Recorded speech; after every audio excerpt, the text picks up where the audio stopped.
You remember a guy named Tai Lopez? Yeah. Okay. I mean, my Lamborghini. yep. Here in my garage. Yeah. But you know what's more impressive than my Lamborghini?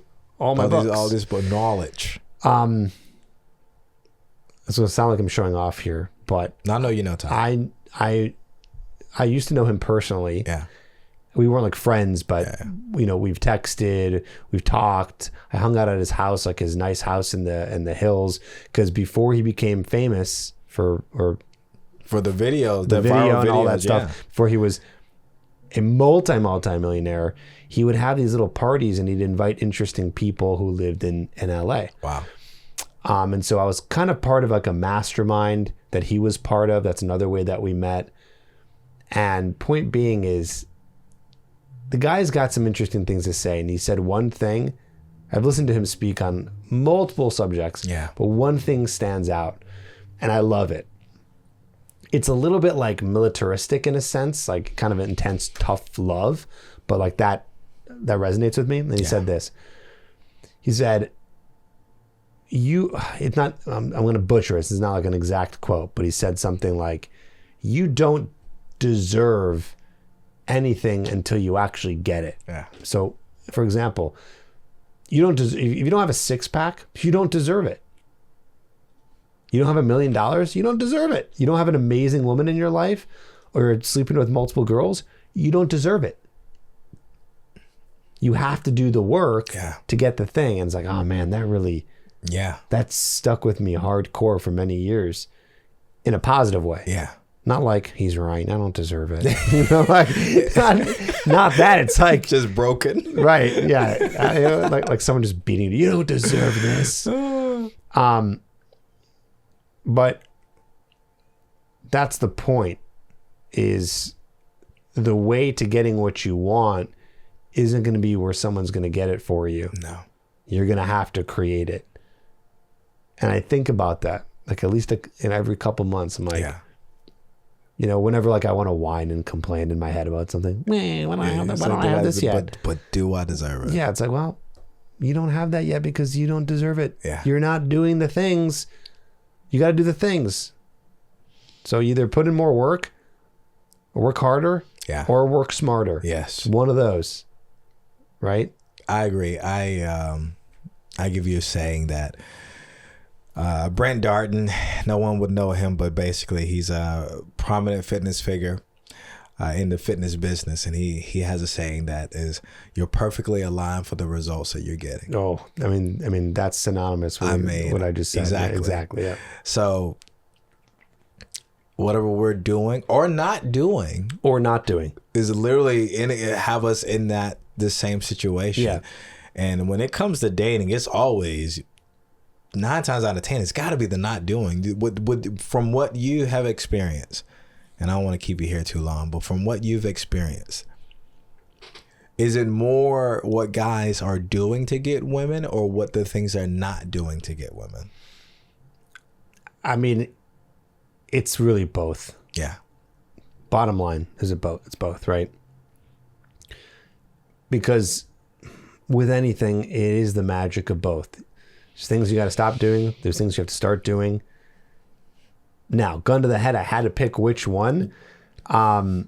It's probably the things that they're not doing. Yeah.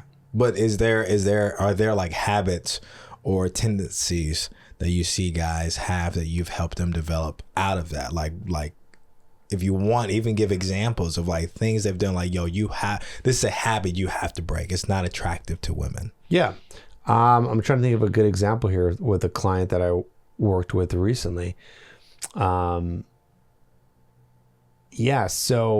one guy that I worked with, he had, this is an interesting story. He had such bad approach anxiety.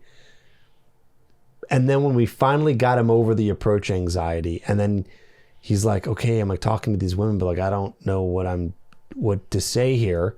And then we finally worked on that. So he finally, well, I guess maybe going back to what I said, it's really things you have to start doing. Yeah. Because he started Yeah. going out and being more social. He pushed himself to do that, while I also pushed him We weren't on the phone every single day. He had to do it by himself sometime. And then we got to the point where, talk about hard work.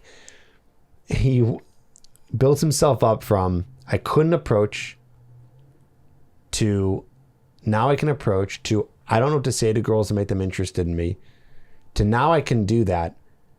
And no excuses was in Chicago in January, the coldest time of the year, outside in some public area, and approached a girl who then ended up becoming his girlfriend, who then ended up a year later moved in with him. And that's just insane to me. It's like, oh, okay, so this guy who didn't have any experience with women jumped from that to he met a girl freezing cold That's outside. That's what I'm thinking about. These approach. are the worst conditions to approach any person. It wasn't mind blowing for me because I knew he could do it. I've seen guys do it before, but it still is just like, yes, exactly. Yeah. Right. What do you think was as you developed, I'm guessing the catalyst from that is just him building a newfound like confidence. Yes. Confidence and skill. Yeah. He went out, he did approaches, he recorded them, we listened to them, I tweaked them. I said, don't say that. Okay, say this. You should have said this here. Whatever it is. And he built confidence through that. And also, this guy really wanted to change. Yeah. Like bad. Wow. Like really bad. He came off of a divorce with kids. Yeah,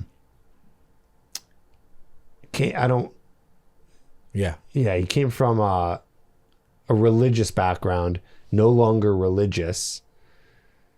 So he was just in this like, I gotta change and I want to be someone different mindset. That really fueled him. Got it. Even though he had bad approach anxiety, even though he didn't know how to talk to women, didn't know how to flirt. Wow. So he really wanted to reinvent himself. Just badly. Wow. He fucking deserved it. He deserves that woman that he is. I don't know. I'm guessing maybe by now they're engaged. Who knows? Yeah. That was a couple of years ago. Wow. So I don't remember what the original question was. I was asking you, damn, what did I ask you?